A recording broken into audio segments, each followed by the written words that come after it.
Mira, a mí me sorprendió cuando yo vine a España, siendo argentina, estás hablando de un jugador que juega en Godoy Cruz en el fútbol argentino, en primera división, y que lamentablemente se quitó la vida, como es el Morro García.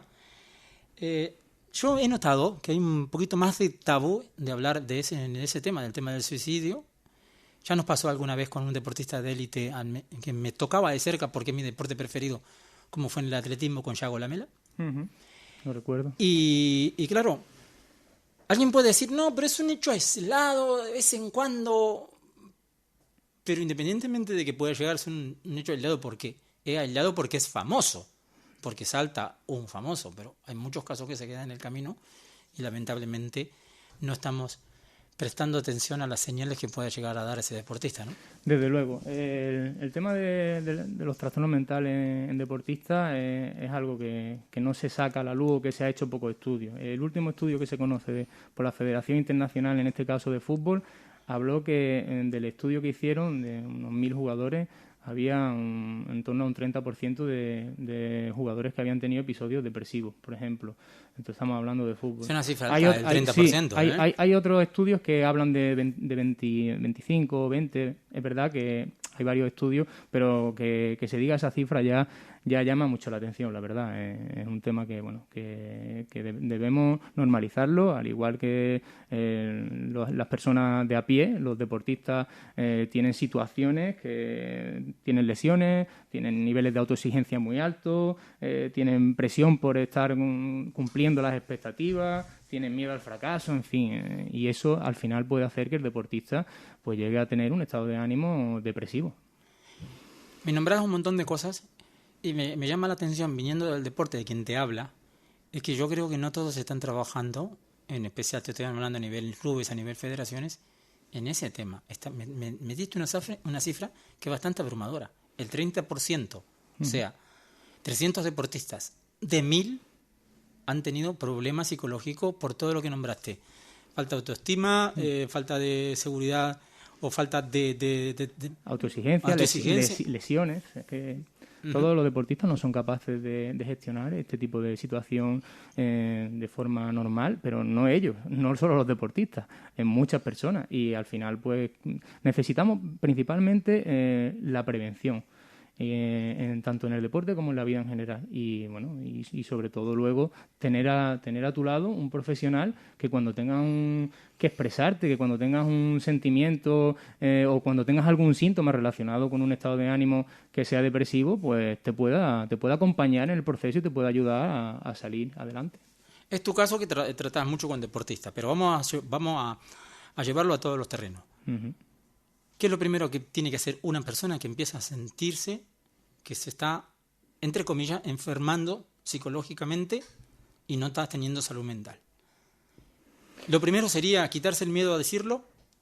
Hombre, eso es principal. Expresar cómo te sientes es principal e imprescindible para que se te pueda ayudar. Si tú no tienes esa pequeña motivación por decir cómo te encuentras, al final va a ser difícil.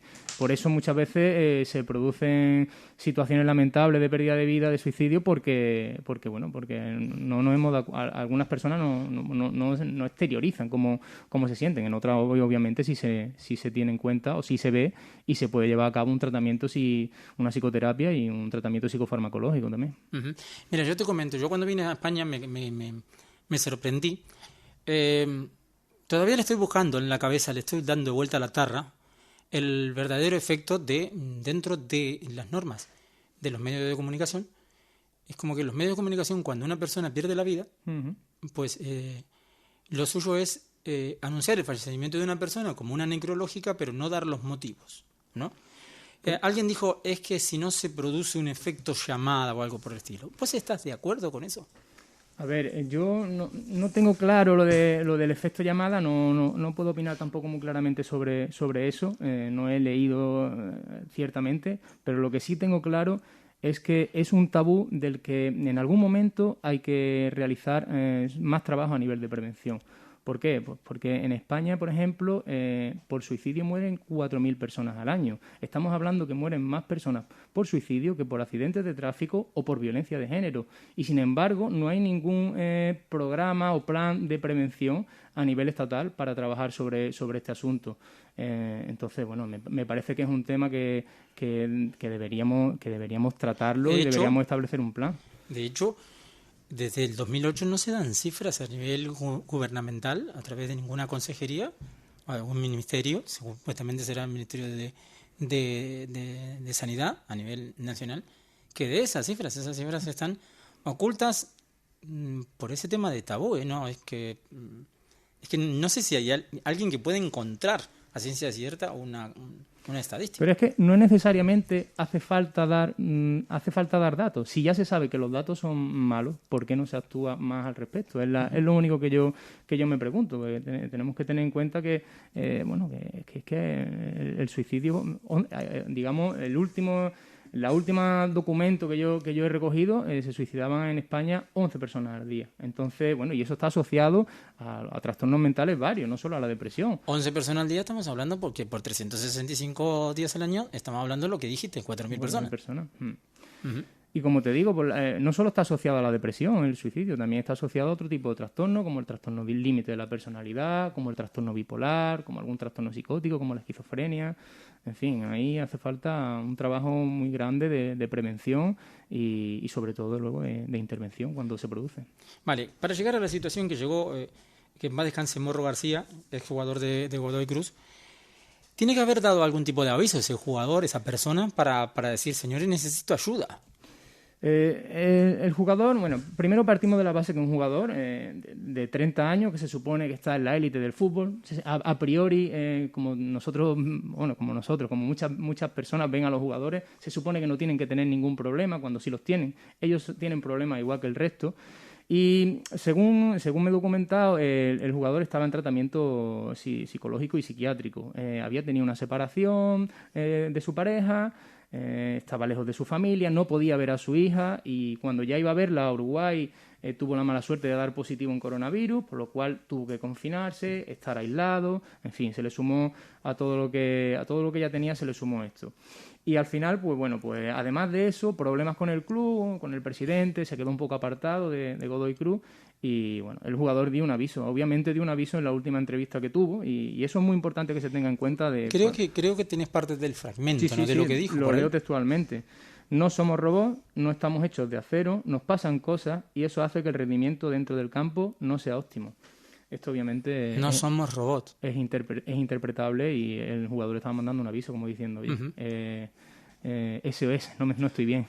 Bueno, mira, hay un jugador en Boca, jugador de fútbol que sacó recién hace muy poquito. Boca viene de ganar la Copa Argentina, la Copa Diego Armando Maradona, Argentina. Sí. Y bueno, entre lágrimas en sala de prensa dijo lo que no había salido a la luz, que se lo dedicaba a su hermano, que hacía 10 días que se había suicidado. Y que lamentaba muchísimo que no habían sabido leer las señales de eso. Sin irse al extremo de la muerte, del suicidio, podemos nosotros en nuestro entorno ayudar a aquel que está pasándolo mal sin pensar de que va a llegar mucho más, porque claro, llevamos 10 minutos hablando del suicidio, alguien puede pensar, uy, qué pesimistas están estos muchachos hoy, pero lo vamos a cambiar y lo vamos a darle un vuelco positivo, por supuesto, siendo como somos capaces de poder colaborar, ayudar y estar cerca de una persona que no la está pasando bien. Cuando lo que tenemos es que escuchar señales a nivel de verbalizaciones que se realizan por parte de las personas. Por ejemplo, si existe un mito que dice que si la persona dice que se va a suicidar es que no lo hace, es totalmente incierto. Las personas muchas veces cuando lo dicen lo van a hacer. Y muchas veces te mandan señales en forma de verbalizaciones, te dicen ya no puedo más, no valgo para nada, estaréis mejor sin mí. estoy cansado de luchar, te está diciendo que no puede más, te está diciendo que necesita ayuda. Entonces, bueno, ahí tenemos que estar pendientes. Luego, perdona que ya acabo ya. Luego, si ya sabemos que la persona está en un tratamiento psicofarmacológico y psicoterapéutico y está en un episodio pues depresivo o de otro tipo de trastorno grave, también existen conductas de cierre que son las que la anteponen, digamos, ya a una despedida, porque la persona tiene claro que va a suicidarse. Esas conductas de cierre puede ser más cariñoso, mucho más cariñoso, o darte regalos como en forma de quédate con esto, que yo ya no voy a estar. Ese tipo de situaciones pueden hacernos pensar que la persona que tenemos que estar más pendientes de esa persona. Mira, hace muy poco tiempo, ahora que decís, hace muy poco tiempo, bueno, ahora digo poco tiempo, año y poco, vino un amigo de Argentina, vino a Melilla. Entonces venía con un problema bastante importante, creo que huyendo un poquito de sus problemas, venía de paseo, porque había perdido a su madre. Uh-huh. Entonces yo quedé con él, porque ese amigo es familiar de una familia en común, y me dijo, Oscar, llévatelo a comer, que tú con tu labia ves que es capaz de sacarle, porque con nosotros no. Entonces empezó a sincerar y me decía muchas de las cosas que me estás diciendo. Y no, estaba demasiado cariñoso, había empezado a regalar cosas. Entonces yo le dije, si tienes un pensamiento negativo, pues pide ayuda. Y yo no estoy capacitado para pedirte ayuda. Y piensa también de que hay otros que quieren ayudarte, y que una mala decisión de quitarte de en medio, como así decirlo, puede destrozar la vida de otras personas. Y mientras estabas hablando, la pregunta venía, cuando yo soy parte del problema de una persona que no la está pasando bien y me está dando señales, con la misma yo también necesito que alguien me ayude, porque soy un tipo común, un tipo de a pie, y a lo mejor no voy a saber resolver, porque diga lo que le diga, con lo mismo no le llega. Por supuesto, estoy de acuerdo contigo. No todo el mundo tiene por qué estar preparado para atender o para escuchar a una persona que tiene una situación tan grave como, por ejemplo, puede ser una depresión. Ten en cuenta que para eso existe la psicoterapia y para eso existe también la psicofarmacología, que ayuda a estabilizar los niveles a nivel químico del cerebro, que sirven de apoyo, que no es la solución, que obviamente tienen que ser las dos juntas. Y entrando en esto, pues, ¿cómo podemos, por ejemplo, trabajar desde la psicoterapia? Porque esto es algo que a mí me interesa que quede claro. La psicoterapia puede ayudar mucho, por ejemplo, en los episodios depresivos mayores o cuando son moderados o graves. Por ejemplo, actividades, generar hábitos de participar en actividades de forma activa, es decir, tener una rutina, intentar que la persona tenga una rutina activa con la que pueda empezar poco a poco a sentirse cómodo. El que aprenda a conocer sus emociones, el saber por qué está así. Todo esto se trabaja mucho en psicoterapia.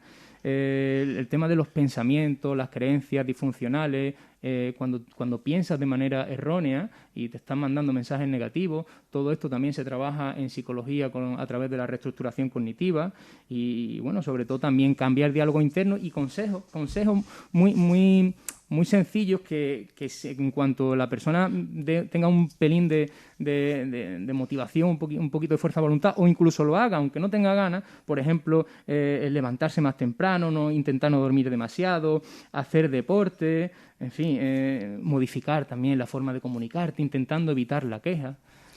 Pues todo este tipo de situaciones. Esos tips que estás dando los quiero reforzar con algo personal.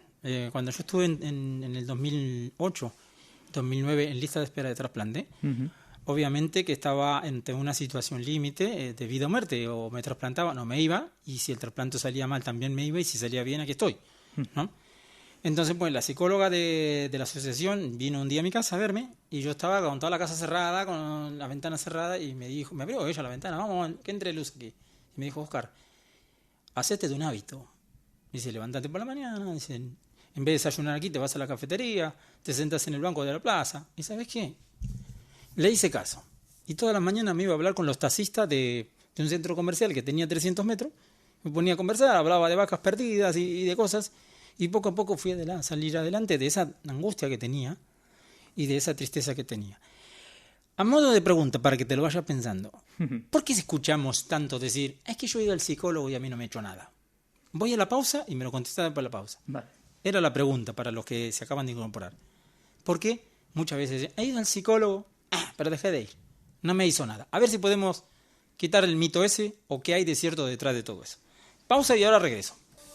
Melilla Hoy, el periódico de tu ciudad, el diario que te pone al día de todo lo que ocurre a través de su edición impresa a color o en sus redes sociales. Melilla Hoy, el diario decano de Melilla y el más leído en la ciudad según estudio de medios. Para tus noticias, elige Melilla Hoy.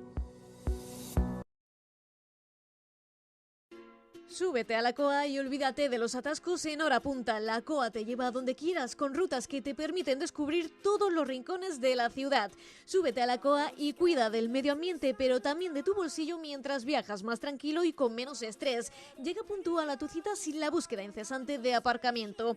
Todo ello con una flota de autobuses moderna y totalmente renovada. Aprovecha y disfruta de nuestros servicios para desplazamientos privados de grupos, equipos y mucho más. Con la COA podrás realizar eventos y asegurarte de que todos tus invitados llegan a casa. Infórmate de nuestros servicios llamando al 952 67 26 16 o visítanos en la calle Cabo Cañón Antonio Mesa número 4. Súbete a la COA y apuesta por un transporte público de calidad.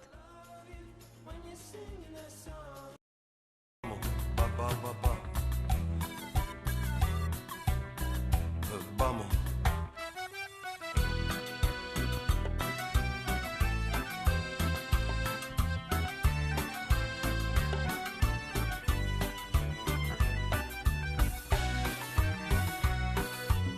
Para vos, reina.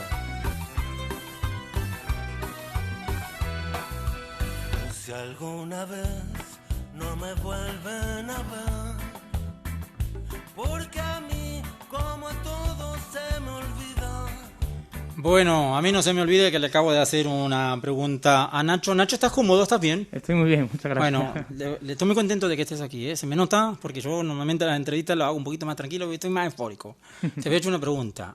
Ese mito de, yo he ido al psicólogo, el psicólogo no me ha hecho nada, dejé de ir. Mira, el principal problema que yo veo aquí, porque en mi vida yo también he ido al psicólogo, lo principal es el tiempo que se le dedica a la terapia. Pensamos que ir al psicólogo es como voy al médico, me receta unas pastillas y ya estoy bien. No, no funciona así. La psicoterapia necesita de un tiempo, necesita de unas sesiones, dependiendo de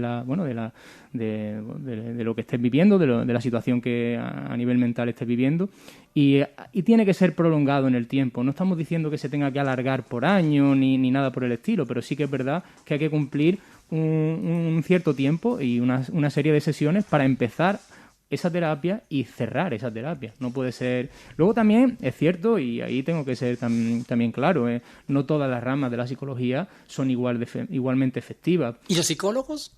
Porque el psicólogo que he ido, mira, me ha preguntado de mi infancia, y yo hablando como una tonta o como un tonto de infancia, pero debe ser parte de la terapia. ¿Qué quiere? ¿Que se ponga a bailar una sevillana? Ahí es donde iba. No todas las terapias son iguales. Por ejemplo, el hablar del tema de la infancia está relacionado con el psicoanálisis, y el psicoanálisis pues no tiene tanta evidencia científica. Sin embargo, pues la psicología cognitiva, cognitivo-conductual y las terapias que están ahora funcionando de tercera generación sí que tienen evidencia científica y tienen muchos estudios realizados y se comprueba que funciona. Entonces, bueno, pues también tienes que saber la rama de la psicología que trabaja el psicólogo al que vayas. Nacho, cambiando de tema, volviendo al deporte en general, ¿tenemos antecedentes en España de deportistas que han pasado por malos momentos y psicológicos, que han llegado inclusive al extremo? Sí, bueno, en España y en el mundo. Tú mismo decías antes a Yago Lamela, pero tenemos que llegó a suicidarse, pero tenemos por ejemplo, a jugadores como Iniesta, que también pasó una depresión justo después del triplete con el Barcelona, y hay un documental en el que habla sobre ello. También André Gómez, jugador del Barcelona, que tenía un estado de ánimo. Navas también, bueno, Navas sí, es más que un estado depresivo, fue un estado un poco ansioso. Él tenía como un poco de fobia, un poco de miedo. Digamos, tenía ahí un vínculo familiar bastante grande, según tengo entendido, y pues le costaba un poco lo que era el estrés de la competición, salir fuera de su zona de confort, de su casa. Y luego, pues mira, en España también tuvimos a Edurne Pasaban, el alpinista, ha hecho los 12 8000 y comenta también que tuvo una bastante depresión porque ella se veía en su ámbito, en su ámbito en el que ella estaba, digamos, haciendo los 8000, compitiendo, y luego pues llegaba a su casa y se encontraba sola, porque además decía, yo me relaciono nada más con hombres y estoy 2 o 3 meses en la montaña y luego llego y quiero establecer una relación de pareja y bueno, pues la verdad que me cuesta muchísimo, y entró en una depresión, incluso llegó a tener pensamientos autolíticos, y bueno, pues sí que es verdad. Luego ya a nivel fuera de España, pues también tenemos a Gianluigi Buffon, el portero de la Juventus, y bueno, un caso que a mí me llama la atención, y además recomiendo un libro en el que se habla del tema bastante, que se llama Todos mis hermanos, de Manel Estiarte. Hablo del caso de Jesús Rollán, mítico portero de la selección de balonmano española. Repite el nombre porque seguramente alguno está apuntándolo. Sí, Jesús Rollán. Y bueno, el libro. Perdón. Todos mis hermanos. Todos mis hermanos. Sí. En él se habla. También hay un libro de Pedro García Aguado, que bueno, todos sabemos que era el presentador de Hermano Mayor, en el que también, no recuerdo ahora mismo el libro de Pedro García Aguado, pero sí es verdad que en él también habla de Jesús y de la situación que vivía, el estado de ánimo depresivo, y cómo le costó dejar lo que es la competición, el tener esa chispa competitiva, el ir a entrenar, no fue capaz de superar lo que era, bueno, pues no tener el ritmo de competición y el ambiente, la verdad. Nacho, nos queda un minuto.